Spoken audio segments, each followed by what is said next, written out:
سالم بن ابی جعد نے کہا کہ ہم سے جابر بن عبداللہ رضی اللہ عنہ نے بیان کیا کہ ہم نبی کریم صلی اللہ علیہ وسلم کے ساتھ نماز پڑھ رہے تھے۔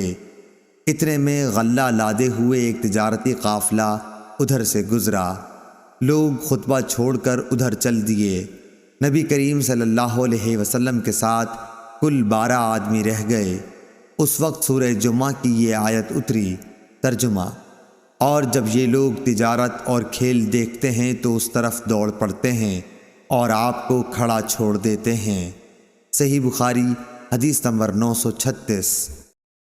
امام مالک رحمۃ اللہ علیہ نے نافع سے خبر دی، ان سے حضرت عبداللہ بن عمر رضی اللہ عنہ نے بیان کیا کہ رسول اللہ صلی اللہ علیہ وسلم ظہر سے پہلے 2 رکعت، اس کے بعد 2 رکعت اور مغرب کے بعد 2 رکعت اپنے گھر میں پڑھتے اور عشاء کے بعد 2 رکعتیں پڑھتے، اور جمعے کے بعد 2 رکعتیں جب گھر واپس ہوتے تب پڑھا کرتے تھے۔ صحیح بخاری حدیث نمبر 937۔ ابو حازم سلمہ بن دینار نے سہل بن سعید کے واسطے سے بیان کیا، انہوں نے بیان کیا کہ ہمارے یہاں ایک عورت تھی جو نالوں پر اپنے ایک کھیت میں چقندر بوتی۔ جمعہ کا دن آتا تو وہ چقندر اکھاڑ لاتی اور اسے ایک ہانڈی میں پکاتی، پھر اوپر سے ایک مٹھی جو آٹا چھڑک دیتی۔ اس طرح یہ چقندر گوشت کی طرح ہو جاتے۔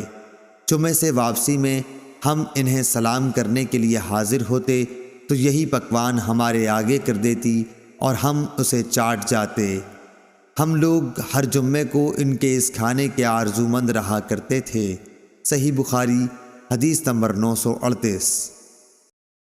عبدالعزیز بن ابی حازم نے بیان کیا اپنے باپ سے، اور ان سے سہل بن سعد نے یہی بیان کیا اور فرمایا کہ دوپہر کا سونا اور دوپہر کا کھانا جمعے کی نماز کے بعد رکھتے تھے۔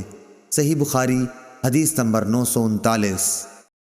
ابو اسحاق فزاری ابراہیم بن محمد نے بیان کیا، ان سے حمید طویل نے، انہوں نے انس رضی اللہ عنہ سے سنا، آپ فرماتے تھے کہ ہم جمعہ سویرے پڑھتے، اس کے بعد دوپہر کی نیند لیتے تھے۔ صحیح بخاری حدیث نمبر 940۔